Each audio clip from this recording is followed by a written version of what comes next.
উনি হলেন কার শিষ্য? তারাপীঠের বামাখ্যাপার শিষ্য। বামাখ্যাপা যথাশক্তি দিলেন, যথাশক্তি দিলেন। উনি একদিন গিয়ে বললেন, বাবা আপনার, উনি তান্ত্রিক মতে দীক্ষা নিলেন, তান্ত্রিক মতে দীক্ষা নিলেন। বাবা আমি আপনার নির্দেশে আমি প্রার্থনা করতে বসি, ধ্যান তপস্যা করতে বসি, ভালো কথা, কিন্তু কি করবো মন আসছে না। আমি যত আপনার অবয়ব চিন্তা করি তত আমার স্ত্রীর মুখটা আমার মনে আসে। ভালো করে শুনুন, আমি কিছুতেই স্ত্রীর অবয়ব থেকে আপনার অবয়বটা, আপনার মূর্তিটা আমি কিছুতেই তপস্যা বলে আমি চোখ বন্ধ করে আসতে পারছি না।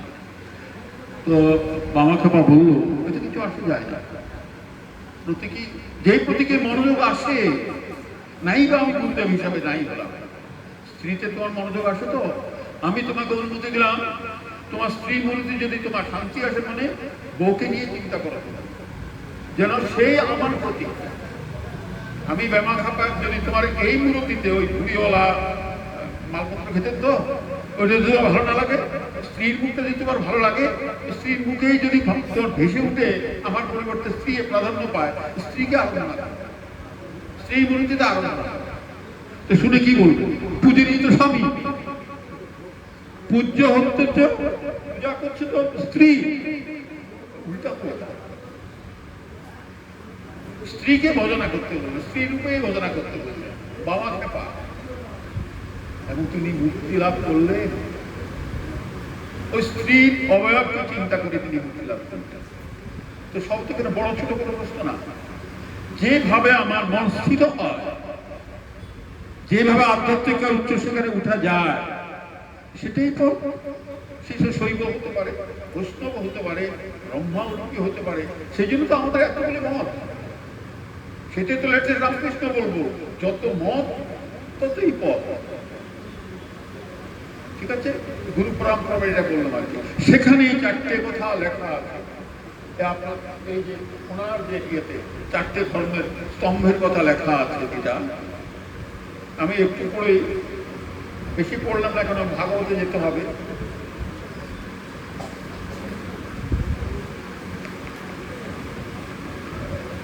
চারটি পদে তিনি সিদ্ধি লাভ করেছিলেন, তা না হলে আমার শিষ্য হবে কেন?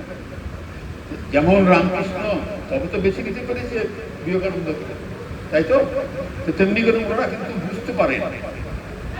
আমরা ত্রিনয়নী মাকে জানি, ত্রিনয়নী মানে থার্ডটা কপালে যেটা থাকে, সেটা যে জ্ঞানের দৃষ্টি, ওরা দেখেই বুঝতে পারেন কাছ থেকে কি হতে পারে। তা আজকে এই নিয়ে বেশি কথা বলছি না, আমি ভালো। তাহলে তিন পুরুষ হলো গুরু প্রণাম করলাম, গুরু পরম্পরাকে স্মরণ করে। তারাপীঠের বামাখ্যাপাজি, তার শিক্ষা নিগমানন্দজি এবং তারই সুযোগ্য শিষ্য হলেন। আজকে গুরু পরম্পরা শেষ করলাম। সেকেন্ড পর্যায়ে করছি আমি ভাগবত নিয়ে একটা কথা বলব, যে ভাগবত কথা শুনতে এলেন, কথা বলে আজকে পাঠ করবো আমি বন্ধ, সেটা নিয়ে কথা বলে তিনটা পর্যায়ে কথা বলবো। দেখুন কি বলছে, আমি যে ভাগবতটা নিয়ে পড়ছি সে ভাগবতটা সবে তো অনুবাদ, ভাগবত লেখক হচ্ছে বেশদেব, সংস্কৃতি লেখা, সংস্কৃত সীমিত লোকের কাছে সীমাবদ্ধ। তাই পরবর্তীকালে জ্ঞানী গুণীরা অনুভব করলেন মাতৃভাষা যদি না পাঠ করা যায় তাহলে এটা হৃদয়ঙ্গম করা যায় না। এই কথা ভেবেই বিভিন্ন ভাষায়, গীতা যেমন ভাষান্তরিত হয়েছে, ভাগবতের তেমনি করে, রামায়ণে তেমনি করে বিভিন্ন ভাষায় ভাষান্তরিত, অধিক লোক এটা বুঝতে পারে, স্বাদ গ্রহণ করতে পারে। তো যে কি বলছে লেখক, বলছে যে শ্রেষ্ঠ জিনিসের সাথে শ্রেষ্ঠ জিনিসের তুলনা হয়। এরকম শ্রেষ্ঠ জিনিস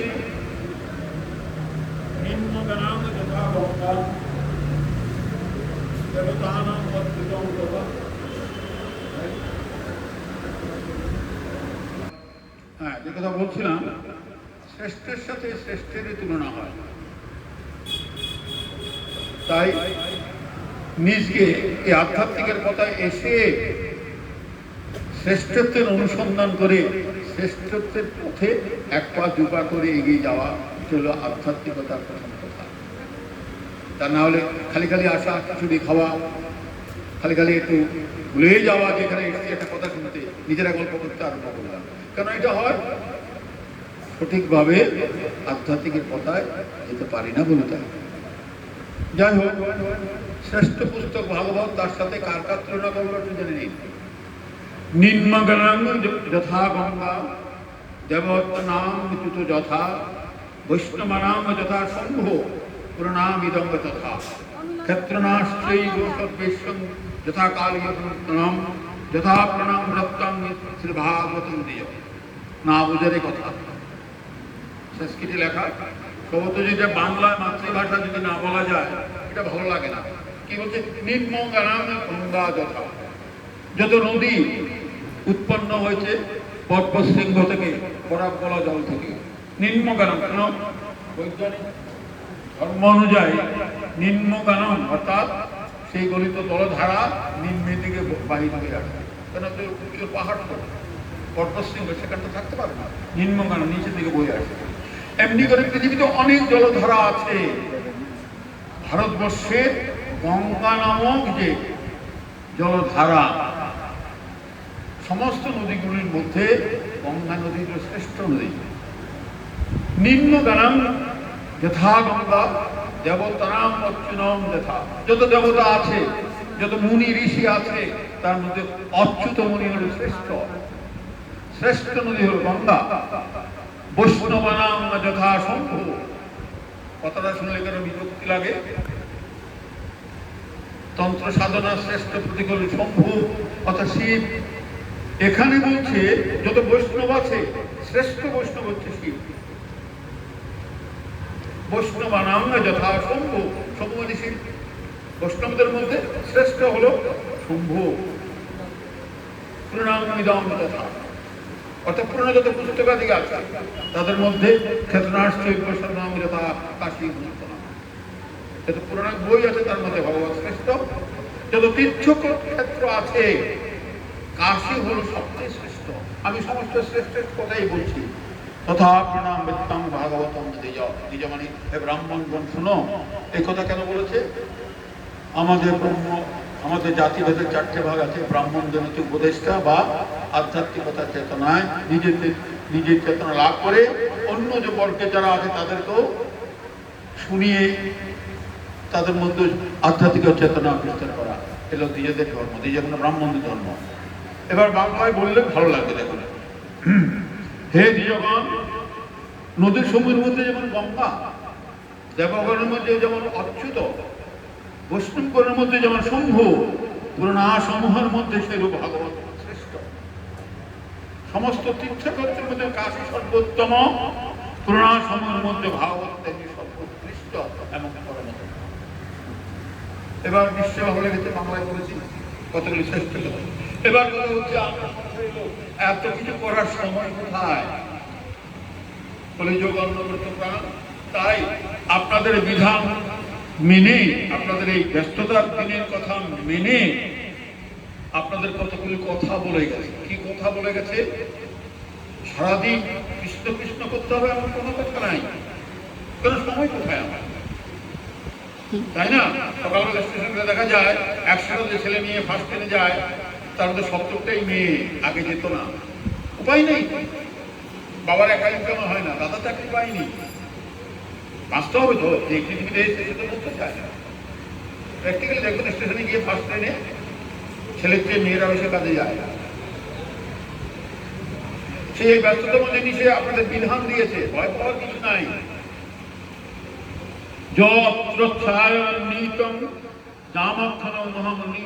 কথা নাই, বাদ দিলাম।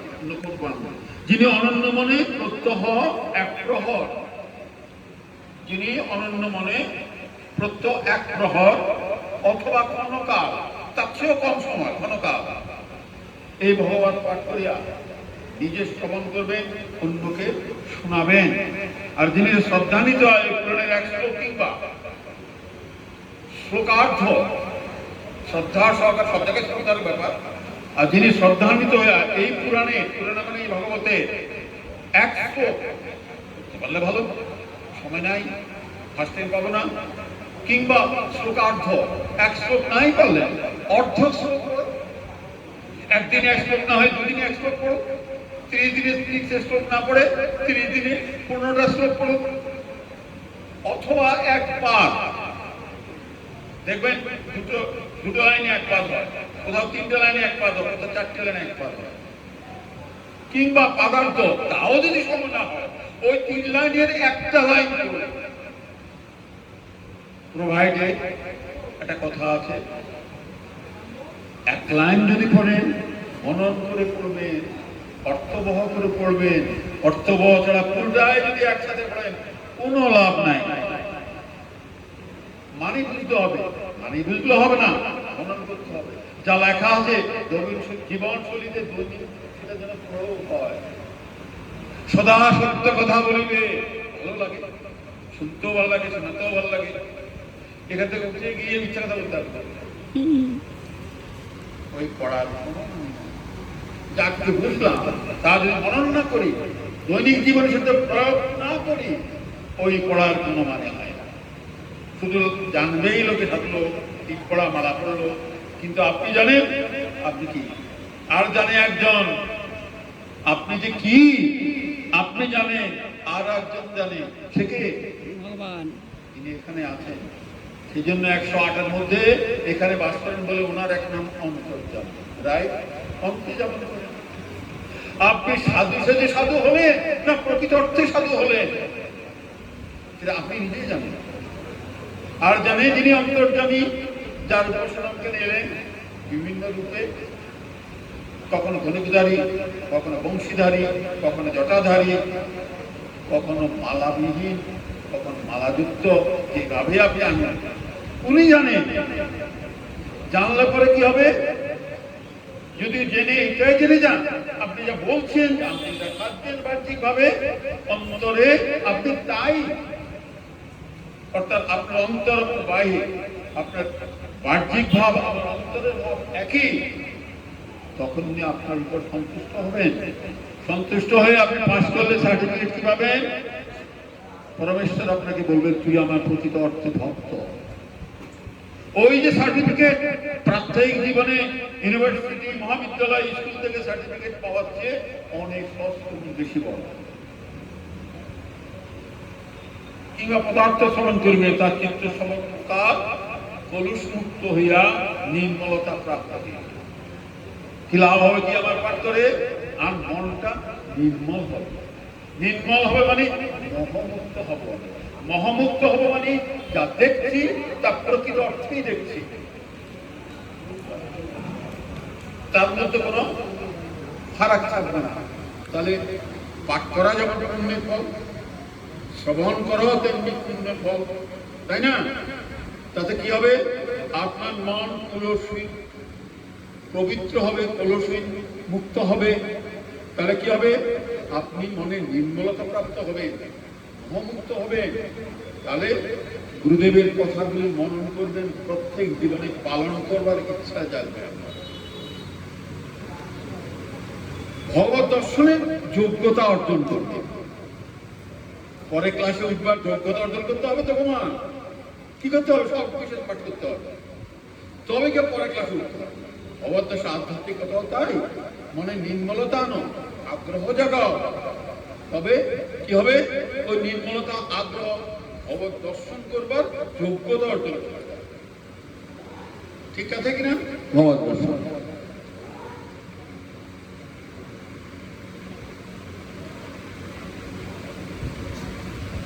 আচ্ছা, একটা কথা বলছি, কর্মকর্তারা যারা আছে, কোন যুগ সংবিধিক্ষণ আমি ভগবত নিয়ে কয়েকটা কথা বলবো, বারে দাম বন্ধনটা করে শেষ করবো। পৃথিবীর কি অবস্থা দেয়, কি পরিস্থিতিতে ভাবরটা এলো, আমার কথা নয়, যিনি লিখেছেন তারপরে আমার চেয়ে নিশ্চয়ই জ্ঞানী কিনলে, যার ভাগবত পাঠ করছি বলতে গিয়ে থেমে গেলাম। হিন্দু ধর্মটাকে ভারতবর্ষে সীমিত ছিল। ভারতবর্ষ আর ভারত কিন্তু এক কথা নয়, ভারতবর্ষে সীমিত ছিল সনাতন ধর্মটা।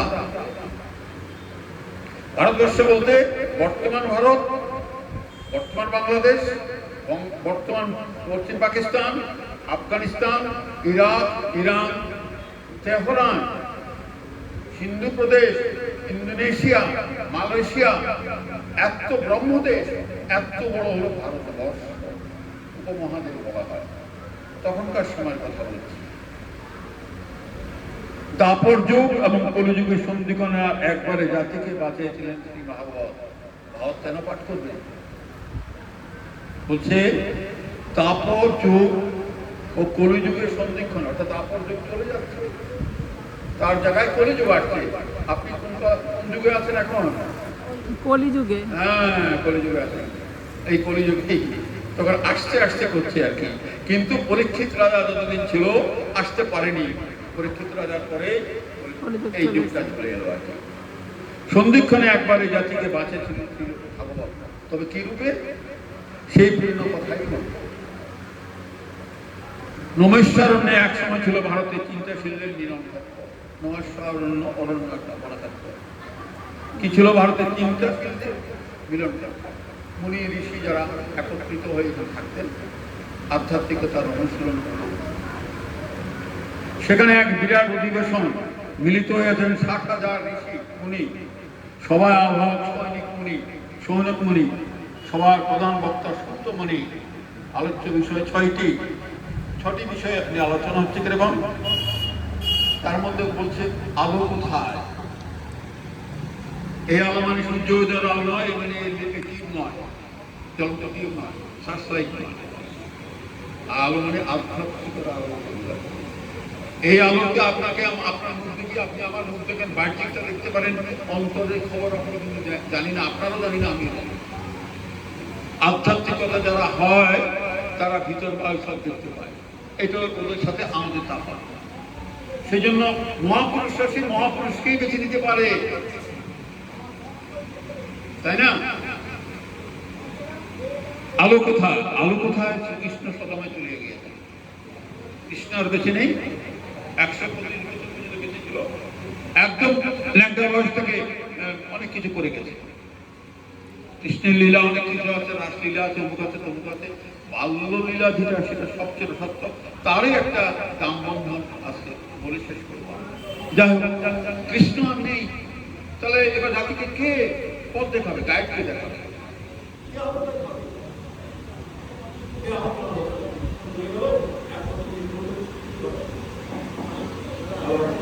মাইকে ডিস্টার্ব হচ্ছে তো। ধর্মজ্ঞানের আলো অস্তমিত হয়েছে। কৃষ্ণ যাওয়ার সাথে সাথে কি হলো? ধর্মচ্যুত হতে আরম্ভ করলো, জ্ঞানে অপ্রতুল হতে আরম্ভ করলো। ঘোর কোলে নামিয়ে আসিয়াছে, পূর্ণ ভারত ভূমি সাধন তপস্যা পথঘাট আধারে ঢাকিয়াছে। জীবন পথে এখন আলোকে দেখাবে। কোথায় পাবো আলো? কে দেবে পথের সন্ধান? আমরা আলোচনা করছি কি কোন সময়ে, কোন ক্ষণে ভাগবত রাখা। ঠিক নমস্কারণ্য ঋষি সভায় এই হলো মুখ্য আলোচনার বিষয়। এই আলোচনায় শুধু উনি বলিলেন যে এই কঠিন প্রশ্নের উত্তর তিনি নিজে দিবেন না। হরিদ্বারে ব্রহ্মকুণ্ড তটে মহারাজ পরীক্ষিতের সভায় সত্যকাল আচার্য সুখদেব প্রকাশ যা অবগত হইয়াছেন তাই বলিবেন। মানে আবহাওয়া উনি বললেন এই বিষয়ে যথার্থ উত্তর আমরা এখানে কেউই জানি না, সব তো এর উত্তর দিতে পারবো না। কোথায় যেতে হবে আমাদেরকে? রাজা পরীক্ষিত, অভিশাপগ্রস্ত রাজা পরীক্ষিত। রাজা পরীক্ষিত তো মুনি গলায় মৃত সাপ জড়িয়েছিল, তাই তো? আমাদের এটা ভাগ্য, আমাদের ভাবলো বলতে আমরা ভগবানকে বুঝি, ভাগবতকে বুঝি। একটা আমরা ভারতবর্ষ অধিবাসী হয়ে অনেক কিছু হারিয়েছি, অনেক কিছু অধিপতন হয়েছে, কিন্তু ভাগবত কথা, কৃষ্ণের কথা, আধ্যাত্মিকের কথা বললে ভগবানকে বোঝায়, ভাগবতকেই বোঝায়। বললে কি তাকে বোঝায়? গাধাকে বোঝায় না। বছর গাধারে রাজা সব। আচ্ছা, কি হলো? উনি বলে হরিদ্বারে ব্রহ্মকুণ্ড তটে মহারাজ পরীক্ষিতের সভায় সত্যকাল আচার্য সুখদেব প্রমুখা যা অবগত হইয়াছে তাই বলে। সেখানে মধ্যে সেসব কথাবার্তা হচ্ছে, সেখানে সুখদেব এসে উপস্থিত হলেন। তিনি সেগুলি শুনলেন। আপনার সেখানে যান। সভা শেষ হয়ে এলো, সবকিছু শুনেছেন সুখদেব, ওনার কাছে যান, উনি বুঝতে পারবেন আলো কি করে পাওয়া যায়। শ্রীকৃষ্ণ চলে গিয়েছেন সদামে, সেই জন্য হতাশ হইবার কোনো কারণ নাই। একই কথা গুরুদেব তো দেহান্তর হলেন, উনি নাই দৈনিক ভাবে, কিন্তু তো আছেন, আধ্যাত্মিকতা তো আছেন, বাণীতে তো রয়েছেন উনি, শব্দে তো উনি রয়েছেন, সে শব্দ তো ব্রহ্মরূপ, উনি তো ব্রহ্মস্বরূপ। সমদেব কাই মায়ের গর্ভ থেকে আসবো, আবার মৃত্যুতে আবার চলে যাবো, যার শুরু আছে তার শেষ তো হতেই বাধ্য। তো সমদেব জীবন্তকালে যা কিছু বলে দিয়ে গেছে, গীতাতে ভাগবতে গুরুদেবরা যা বলে গেছেন, ওনার দেহান্তর হলে কি হবে? জীবিতকালে যা যা বলে গেছেন সেগুলি খুঁজে নাও, তাহলে তুমি পথ খুঁজে পাবে। পথ দেখাবার জন্য আলো আছে, আলো নাই বলে নিরাশ হওয়ার কিছু নাই। সে আলো হলো ভাগবত স্বরূপ পুরাণ সূর্যের আলো। যেগুলো লিখে গেছে ভাগবতটা পড়ো ভালো করে। এমন সুদীগন্ত বলে গিয়েছে সারাদিন সব ত্যাগ করে তোমাকে ভাগবত পড়তে হবে না। এক শ্লোক পড়ো, অর্ধ শ্লোক পড়ো, এক পদ পড়ো, এক পদার্থ পড়ো, তাতেই হবে। কেন জানি তো বলি, অন্নগত প্রাণ, অন্য সংস্থা তো করতে হবে, খালি পেটে কিছু হয় না। তাও আবার রোগগ্রস্ত হলে পেট ব্যথা যদি সিভিয়ার হয়ে যায় তাও ভালো লাগে। সুস্থ শরীর থাকতে হবে, শরীরকে রক্ষার জন্য অন্ন তো জোগাড় করতে হবে। তুমি সংসার করেছো, স্বামী হয়েছো, পুত্র হয়েছো, তুমি পিতা হয়েছো, কর্তব্যগুলি করবে না? স্বামীর কর্তব্য করবে না? স্ত্রীর প্রতি সন্তান নিয়ে এসো, পিতা হিসাবে কাজ করবে না তুমি? তোমাকে যে লালন করেছে বৃদ্ধ পিতা মাতাকে তোমার কর্তব্য থাকবে না? সেগুলি ওই চোখে চোখে কে বলো? কর্তব্যহীন যদি কৃষ্ণকে বুঝলেই না, তার কর্তব্য বোধ নাই, তার কৃষ্ণকে জানা হলোই না। কৃষ্ণ কর্তব্যের প্রতি আজ আবার দুর্যোগ নামিয়ে আসিয়াছে। নরেশ্বর অধিবেশনে এই পরম সিদ্ধান্তে বর্তিত হইয়া ঋষিগণ চারিদিকে ছড়িয়া পড়লেন। তাহলে কৃষ্ণের অনুপস্থিতিতে ভাগবতের নাম পড়ো, পারো, তাহলে ভগবান ওই শব্দ ব্রহ্মের মধ্যেই তোমাদের মধ্যে থাকবে। মুনি ঋষিরা তারপরে ভঙ্গের পরে ওরা নেমে পড়লো সর্বস্তরে। ভারতবর্ষে ভাগবতের পাঠ শুরু হলো, তার মধ্যে আমি অজানা একটা লোক আপনাদের কাছে এই সন্তানকে আজ আবার দুর্যোগ নামিয়ে আসিয়াছে। কলিকাল তো চলবে না, চারিদিকে অন্ধকার খাইয়াছে, কোথায় আলো, কি উপায়ে আমরা বাঁচিব? শ্রী সিং প্রভু জগৎকে দিয়েছে নবদ্বীপের প্রদীপ জ্বালো। গুরাঙ্গ মহাপ্রভু কথা বলছে, ভাগবত জীবনে সার করো, ভক্তিশাস্ত্র ভাগবত সার করো, অবিরত ভক্তিশাস্ত্র ভাগবত এটাকে সার করো। এই দুর্দিনেও সেই ভাগবত শাস্ত্র আমাদেরকে বাঁচাইবে। এই পরম বিশ্বাস অন্তরে ধরিয়াই, ওই যে বললাম, এই বিশ্বাস আমাদের যত দুর্যোগ আছে ভগবত আমাদের রক্ষা করবে, এই বিশ্বাসটা ধরে উঠতে হবে। আমরা গ্রন্থ সন্তানে বলি, সমগ্র গ্রন্থে নির্যাস দশম স্কন্ধ ভগবানের মন্দিরে শ্রী গৃহে দর্শন স্কন্ধের এই মিলিত, এর মধ্যে আমরা কৃষ্ণের মুক্তি দেখতে পাবো, এটাই বলতে হবে। তারপরে আসতে শুরু করে ভাগবতের স্বরূপটা কেমন, কখন এলো মুদ্রা, কোন সন্ধিক্ষণে এলো, কি উপকার করছে আমাদের। এবার বলছি ভগবতের স্বরূপ কিরকম। সনাতন গোস্বামী ভগবতের স্বরূপ বলিয়াছেন শ্রীকৃষ্ণ অপরিবর্তিত। কেউ বলবে কোথাও অপরিবর্তিত, শ্রীকৃষ্ণ তো নাই। কি বলছে? ব্রহ্ম কৃষ্ণ শব্দ ব্রহ্মরূপে পরিবর্তিত হয়েছে। ওই কৃষ্ণই প্রথমে ছিল তীরধারী সীতাপতি রামচন্দ্র, তিনি কৃষ্ণরূপে। পরবর্তীকালে যারা যারা আসেন যুগ উপযোগী হিসাবে বিভিন্ন ভাবে আসেন, কারণ যুগের পরিবর্তন হয়, সমাজের পরিবর্তন হয়, সেইভাবে আসতে হবে। তো প্র্যাকটিক্যালি তোমাকে যদি যেমন মা সারদা বলতো, যেখানে যেমন সেখানে তেমন, যেখানে যেমন সেখানে তেমন মানিয়ে চলতে হবে। তোমার মেনে চলাই আসল কথা। তোমাকে কোনো দায়িত্ব দেয়নি পরিবর্তন করতে, যারা তো দায়িত্ব দিয়েছে তারাই আসবে, তোমাকে ওই নিয়ে হেঁটে চলতে হবে। শুধু যা বলে তাই শুনো, যা বলে সেটা মানো, যা বলে সেটা মেনে দৈনন্দিন জীবনে সেগুলো প্রয়োগ করো, তাহলে সম্পূর্ণ ব্রহ্মরূপে কৃষ্ণ বিরাজমান থাকবে, যার যার ইষ্ট দেবতা বিরাজমান অনাদিকাল থেকে যাবে।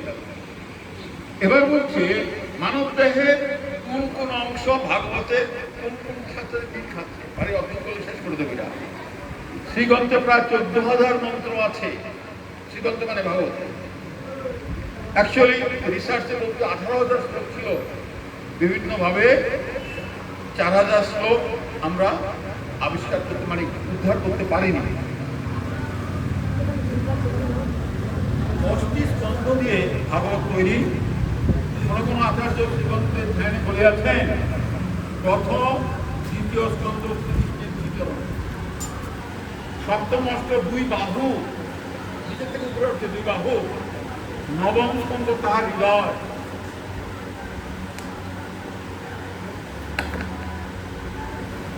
একাদশ ও দ্বাদশ বার মস্তক, একাদশ তার মতো নবম পনেরো একাদশ তার দশম স্কন্ধ কোথায়? 8টি। আর দশম স্কন্ধ হলো কৃষ্ণের অধরে মধুর ভক্তি এবং তার মিশ্রিত সার মুরলী ভক্ত বিশেষ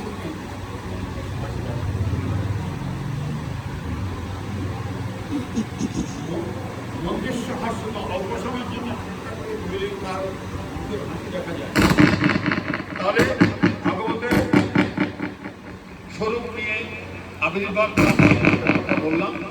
এবার আমরা শেষ পর্যায়ে চলে যাচ্ছি, দাম বন্ধনে চলে যাচ্ছি আমরা, কারণ আমার সময় শেষ হয়ে যাবে, 25 মিনিট বাকি আছে।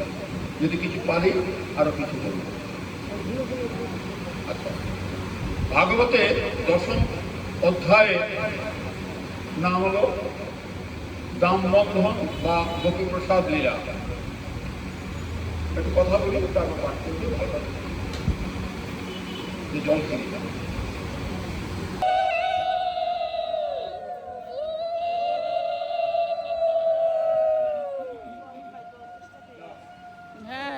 শুরু করার আগে একটা গান গেয়ে নিয়ে একটু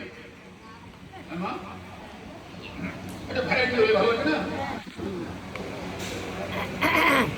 পারলে আমার সাথে গেও পারবো। জয় রাধা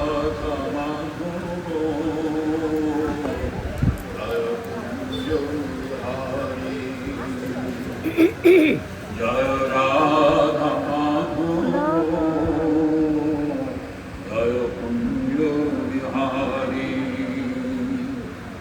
জয় গোপীজন বল্লভ, জয় গিরিধারী। হরে কৃষ্ণ হরে Krishna Krishna Krishna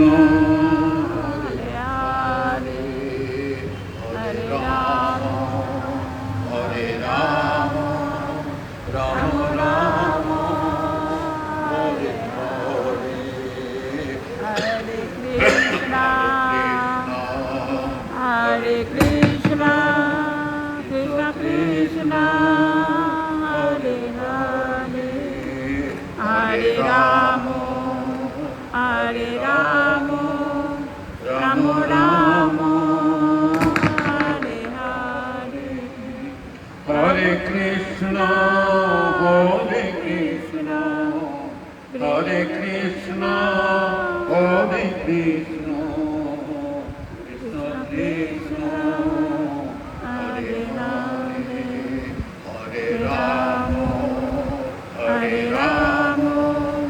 Rama Rama Hare Hare। ঠিক আছে, এবার তাহলে আমরা দাম বন্ধনে আসি। আগে আমি গল্পের ছলে বলি, তারপরে আমার যে যিনি ভালো বলেছেন ওনার কথা বলতে গিয়ে বারবারে মানে বন্ধ হয়ে যায়।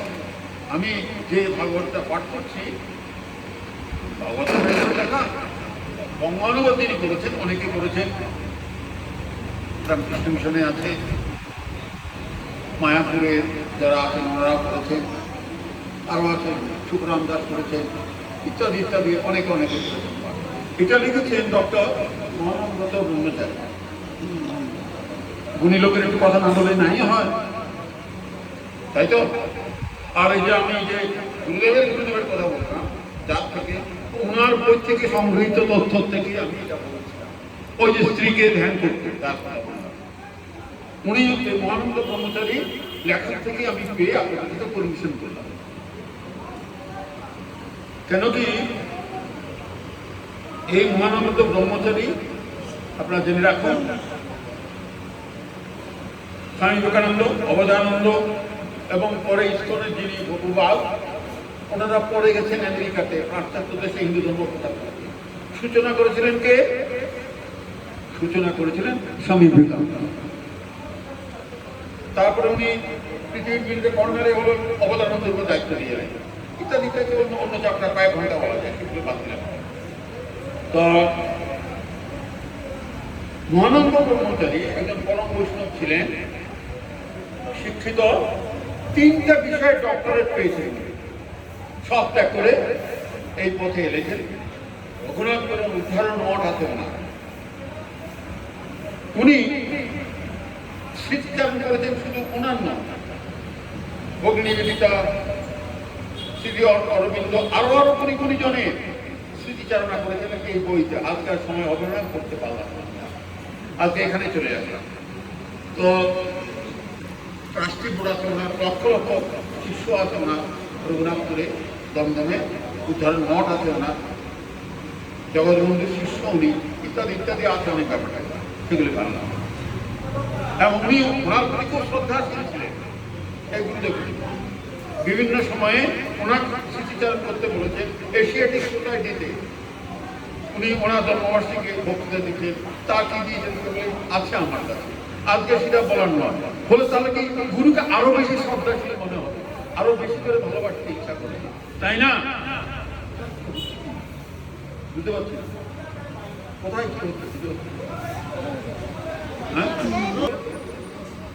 মহানন্দ ব্রহ্মচারী কথা, যেখানে যেখানে দরকার হয় মহানন্দ ওনাকে নিয়েও ডাকেন আপনারা, কৃপা করে যতখানি করি পারি।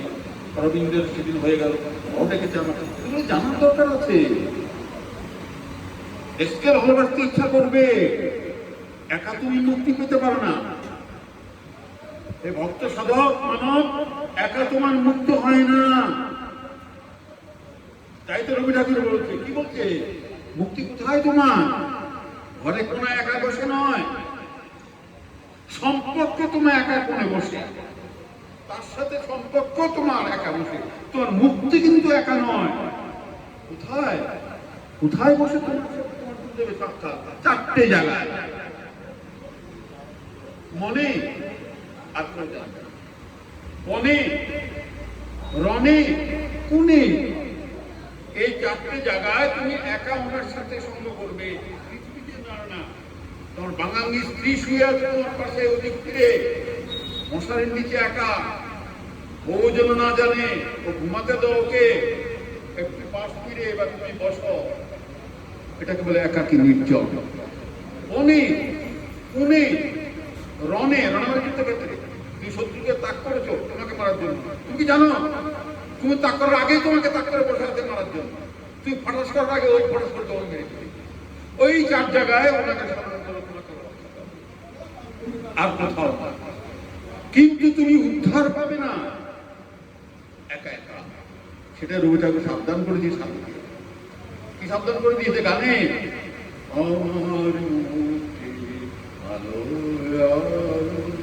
কোথায়? এই আকাশে আমার মুখে আলো আলো। বিস্তৃতির মধ্যে, সমষ্টির মধ্যে তোমার, বেষ্টির মধ্যে, সমষ্টির মধ্যে তোমার মুক্তি। সবাইকে নিয়ে তোমার মুক্তি। মা বাবা একটা কথা বলি জন্মগ্রহণের আগে, একত্রিত হয় লোকে, বাজারে একত্রিত হয় লোকে, কেউ কার কথা শোনে? এই আলু কত, ও পটল কত, বাইরে থেকে দাঁড়ালে মনে হয় গুমগুম গুমগুম করে একটা আওয়াজ, যার কোনো মানে নেই। এটাকে বলে একত্রিত জনগণ। আবার একত্রিত জনগণ এখানে আসেন, আপনারা এখানে তো একত্রিত জনগণ, তো দুটোর মধ্যে তফাৎ কিছু বুঝেন? এখানে সমাগম হয়েছে একাধিক লোকের একটা উদ্দেশ্য, পরমেশ্বরকে শ্রদ্ধা জানানোর জন্য।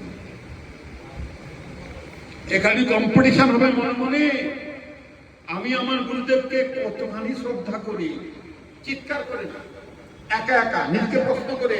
কেন একটু আগেই বলেছি, তুমি বাইরে কি আর ভিতরে কি আমি জানি, তুমি জানো। আমি মানে আমি অন্তর জানি, তুমি জানো।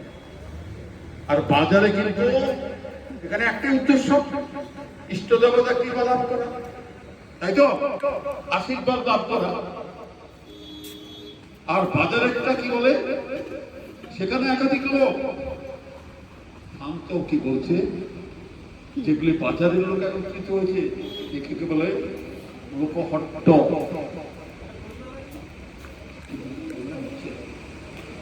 বাজারের লোক যারা তারা লোকহট্ট। এখানের মধ্যে কিন্তু একতা নাই। দোকানদার চায় নিকৃষ্ট মালটা বেশি দামে বিক্রি করতে, বেশি লাভ করতে। খরিদ্দার চায় মুখের মালগুলি কিনবো কম দামে। উদ্দেশ্য কিন্তু একই, এক নয়। সেই জন্য কোলাহল। আর আমরা এখানে আধ্যাত্মিক আসরে এসেছি, এখানে কোনো কোলাহল চলবে না। কেন? ওখানে উদ্দেশ্য আলাদা, এখানে উদ্দেশ্য কিন্তু একটাই, পরমেশ্বরের কৃপা লাভ করা। মাধব কৃপা লাভ করতে গেলে হরিহিত করতে হবে নাকি? কৃষ্ণের কথা শুনতে কি অন্যদিকে তাকালে হবে নাকি? একটা জায়গায় তিনটা মিটিং হয় নাকি? কৃষ্ণ কিন্তু বুঝতে পারে তোমাকে হলো না, কৃষ্ণ কিন্তু বুঝতে পারে। ওই দেখি একটা কথা বলে বিধবা, কৃষ্ণ কৃষ্ণ কৃষ্ণ করছে, ও বোমা ছাগলের লাল গাছের টাকা খেয়ে নিছে বোমা, হরে কৃষ্ণ হরে কৃষ্ণ হরে কৃষ্ণ। হয় কি কৃষ্ণ? কৃষ্ণ কি ফেলনা জিনিস নাকি? ছাগল দেখার দায়িত্ব তোমাকে দিয়েছে, তো ওইটাই দেখো না। আমার নাম করে মামা দিব কেন? ওটাই দেখো না, উঠেই যাও না, ছাগলটা দাঁড়িয়ে যাও না, যথাচারণ করো না গো। হ্যাঁ, বাজারে লোকহট্ট, আর এটা লোক সংগ্রহ। সবাইকে সংগ্রহ করে, দাদা অমুক তারিখ অমুক তারিখ অমুক তারিখ গুরু শ্রী গুরুর নামে সভা হবে। উদ্দেশ্য একটা, বাজারে কিন্তু একটা উদ্দেশ্য নয়। এখানে উদ্দেশ্য কিন্তু একটাই, গুরু কৃপা বিচার। মুখস্থ করলে হবে না, লাভ করতে প্রয়াস করতে হবে। তো একটা উদ্দেশ্য নিয়ে যখন একাধিক লোক সমাবেত হয়, এটা গেল বলে লোক সংগ্রহ, আধ্যাত্মিকতার বেসিসে। আর বাজারে যেটা এক উদ্দেশ্য নয়, এক একজনের এক এক উদ্দেশ্য। সেই জন্য কোলাহল। একটা কথা বলে শুরু করি। বিসমিল্লাহ খানের নাম শুনেছেন আপনারা? বিসমিল্লাহ খানের নাম শুনেছেন? অপরাধের কিছু নেই, নাম শুনতে পারেন। বিসমিল্লাহ খা। আজকে হিন্দু মুসলমান যার বাড়িতে বিয়ে হয় কি বাজায়? সানাই বাজে না? বাজে না সানাই? হ্যাঁ, আপনারা দেখেননি? আমার তো 82 বছর বয়স, আমি দেখেছি। আমি তো কলেজ পড়ি, তখন এই যেখানে পাঁচ সার্কাস মেট্রো রেলটা আছে, এখানে পশ্চিমবঙ্গ সরকার তথ্য সংস্কৃতি বিরাট করে 1 মাস ধরে সংস্কৃতি অনুষ্ঠান হয়। লতা, সন্ধ্যা, কুমার যারা যারা বিগত হয়ে গেছে প্রত্যেকে আসতো, উচ্চাঙ্গ সঙ্গীতের লোক আসতো, এবং শেষকালে বিসমিল্লাহ খান যারা আসল লোক তাদেরকে পরে তুলে পাড়া দীপালি সাপালি আগে গান গায়, সন্ধ্যাকে তোলে লাস্টে বিসমিল্লাহ খা। আমি এরকম গান টানার রসিকতা আছে, গান টান এখন তো বয়স হয়ে গেছে। খেয়ে দিয়ে লাস্টে নিয়ে যেতাম, ঝিকঝিক গাড়ি ছিল, পালার গাড়ি ছিল, লাস্টে চলে যেতাম, গিয়ে বসতাম। সুযোগকে কপালের মধ্যে রোগ করতো, বিসমিল্লাহ খানের সময় একটা লোকের কোনো আওয়াজ নাই। বয়স্ক লোক একটা কান বাঁচিয়ে ছেড়ে দেয়, আর 10-11 জনে কুয়া বলে, ওরা ফুটিয়ে যায়, তাহলে তাহলে ফুটিয়ে যায়। এত সময় সবচেয়ে ব্রহ্ম প্র্যাকটিক্যাল দেখে এসেছি, বললাম না, লোকের নিঃশ্বাস প্রশ্বাসের আওয়াজ শোনা যায়।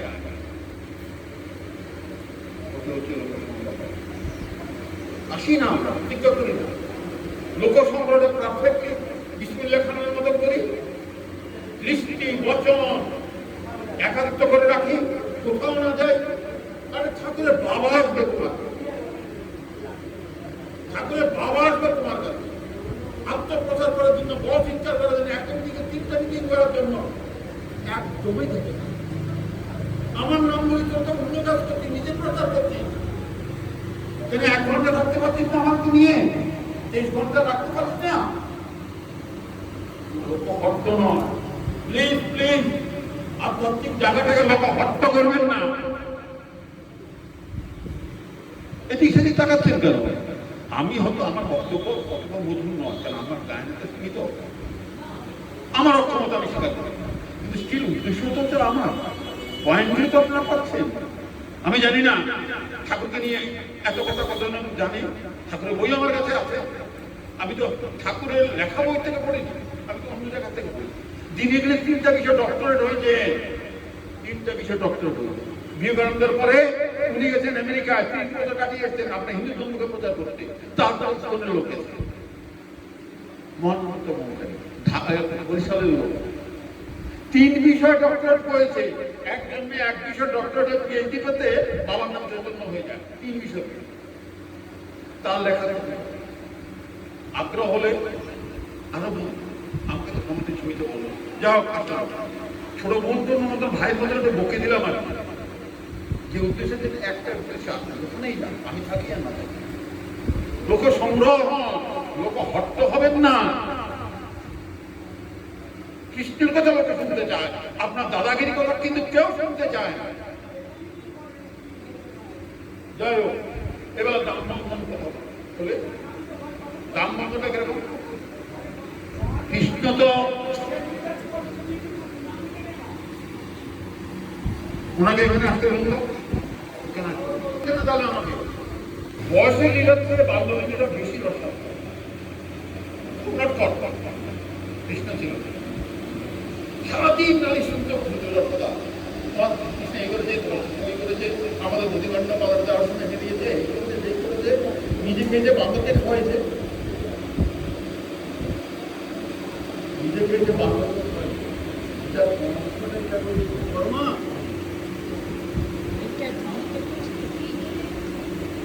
নিজে খেত, বান্ধবকে খাওয়াতো, একা খেত না, বন্ধু বান্ধবকে খাওয়াতো, ইভেন পশুকেও খাওয়াতো। এটা কোন জায়গাটা আমি ধর্মের কথা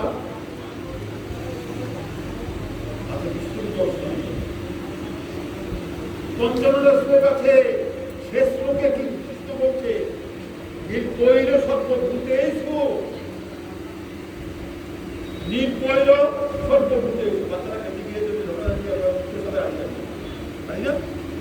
আর এই নির্বৈর বৈরমার ভাব, শত্রুর বিপরীতটি নি মানে বিপরীত কাজ, শত্রু বিপরীতকে মিত্র। ওই যে পশু হনুমানকে বান্দরক ব্রহ্মস্বরূপ ভাবছেন বলে ওই বালক কৃষ্ণ নিজে যেত কোথায় দেখেছ গীতা? তোমার ঠাকুর এইরকম ভক্ত চায়, প্রচার ভক্ত চায় না, আত্মপ্রচার ভক্ত চায় না, বিরক্ত হয়। ব্রাহ্মণ কি হতে মা দশটাকে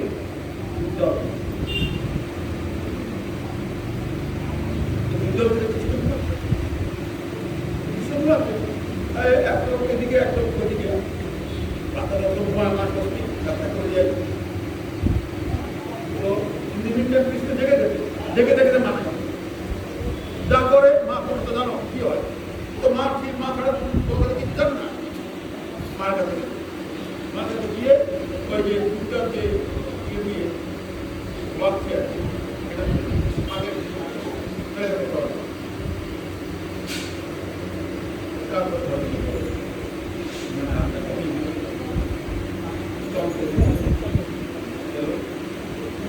তাকিয়ে লাগে দুধটা উঠতে উঠছে, দুধটা উঠতে উঠছে, ওদের দুধ পড়ে যাবে তো, ওর জন্যই তো করছে। আবার ওকে অতৃষ্ট অবস্থায় রেখে দিয়ে আবার গেছে উঠে। আমি এতে করে দিতে নিই রেগে গেছে, রেগে গিয়ে দিকে যখন লোকে তো কাঁদাতে পড়া আছে, কাঁদলো খেতে খেতে হাতকে হাত কাঁদতে যে দিককে মাখন খাওয়াই কত পরিমাণ হয়ে গিয়ে হাতে বাঁধিয়ে দিয়ে মেরে মা আমি বই থেকে পড়বো তাহলে তো ভালো লাগবো নাকি আমার কাছে সমস্যা নাই না বলছি আমাকে ওনার কথা বেশি ভালো মোটামুটি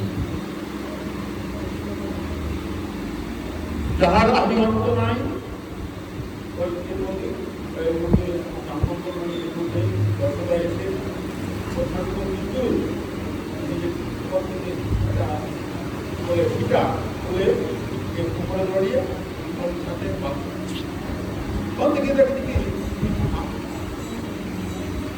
তারপরে টোকা থেকে জোড়া লাগালো আবার দিল আবার তো লোকরা কৃষ্ণকে দেখতে আসে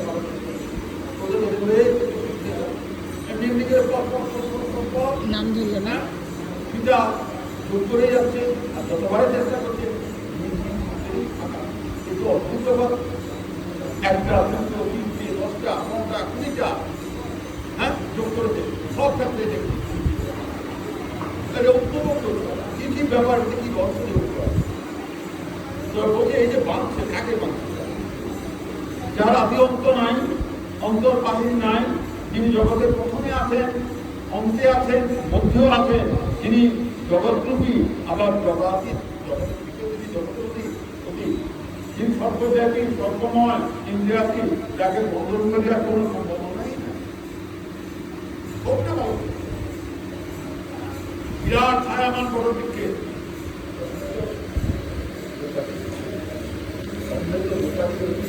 তাই না হবে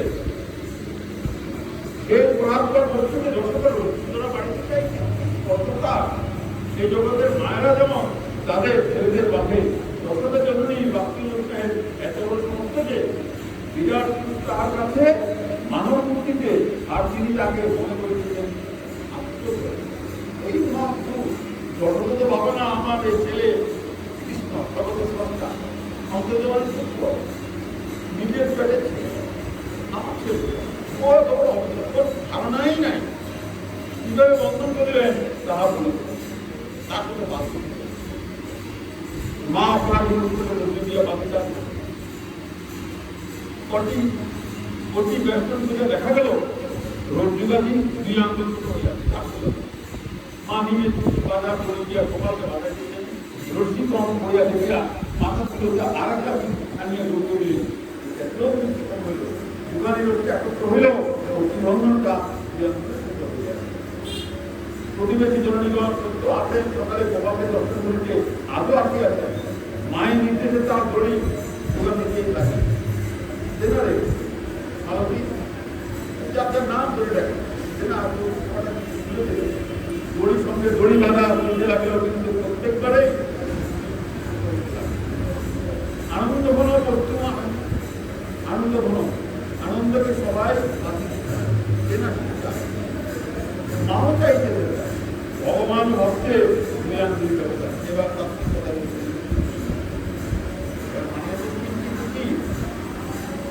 ভগবান ও ভক্তে দুই ভক্ত অগ্রসর হইবেন সাধনা করে ভগবানের কাছে এখানে লেগে আসবে ভগবান আসবেন করুণায় এখানে আর তোমার এখন ভক্তি করে যদি বুঝতে পারছো কৃপা করে করুণা করে আমি তুমি আমার দিকে এগিয়ে আসলে আমি তোমার দিকে এগিয়ে তার মানে এটা কি হলো যশোদার চেষ্টা করছি বলা কৃষ্ণের করুণা হয় আসছে না ঘরে যত দড়ি ছিল সমস্ত করিয়া মা সকল গোপীরা হাসিলেন মা বিস্মিত হইলেন মা এতক্ষণ ভাবছিলেন নিশ্চয় ভাবতে পারেন এত না পারবই না চেষ্টা করে পাবই এখন বুঝলেন মা কি করছে এখন বুঝলেন কিছুতেই পারা যায় এত বই দিয়েছি অনেক সাধনার পর এবার ভক্তের কথা বলছি অনেক সাধনার পর আমার সাধনায় আমার সাধনার পর আমি তো আগে দিইনি কিন্তু চেষ্টা করার পরে এখন বুঝতে পারলাম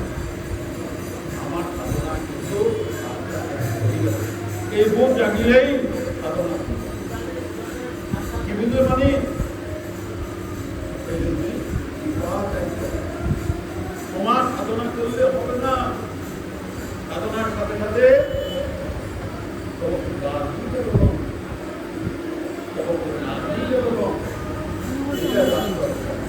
আর না চাইলে আমারটা কিন্তু আছে, তুমি চাইলে আমি তাকে করে দেবো, আমি আপনার কাছে দেবো, আর পাওয়া যাবে। ছাত্র বলবে তো তারা এটা বুঝতে পারে। আমি তো জানি আগের দিন পড়েই, আমি কেন আবার পড়বো যদি না তুমি আমার সারা বললাম আবার তাই কথা আর সাধনা থাকি দেবে না, তারও পাবে না। আর তোমার আকর্ষক সাধনা ভজনার পরেও যদি তার করুণার দৃষ্টি না পড়ে তাহলে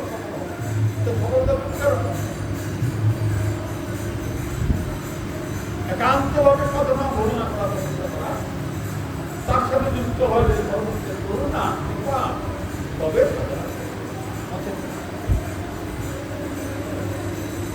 মায়ের বন্ধনে সাধনা হইল।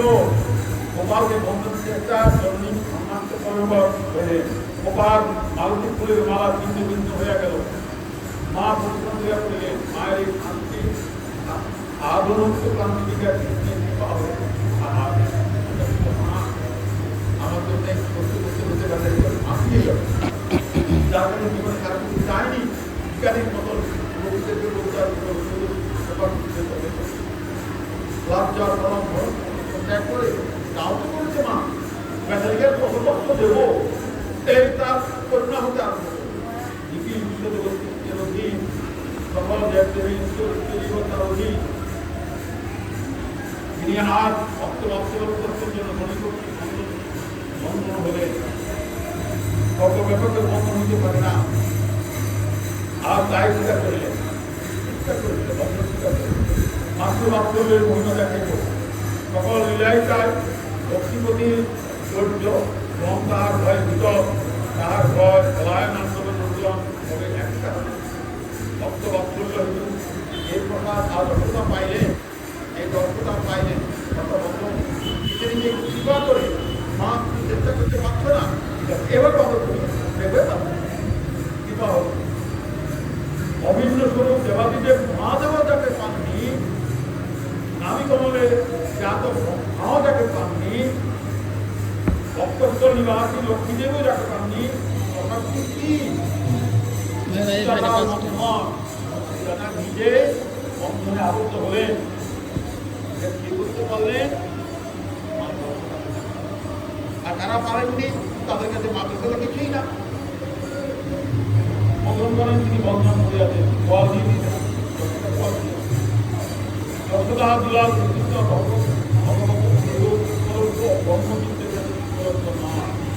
মা হিসাবে তবে আমার তার কাছে দেখবে এরা ভালো পূজা করতে মা বুঝি বলবি নাকি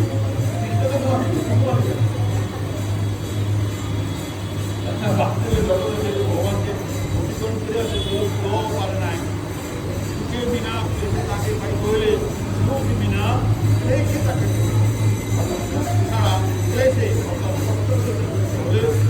ভাবে সাধনা যায়। যে ব্যক্তি নিজে বন্ধনে আছে এটা তাকে এখানে শেষ করলাম। ভালো লাগবে আবার হরে রাম হরে রাম রাম রাম হরে হরে হরে কৃষ্ণ কৃষ্ণ কৃষ্ণ কৃষ্ণ হরে হরে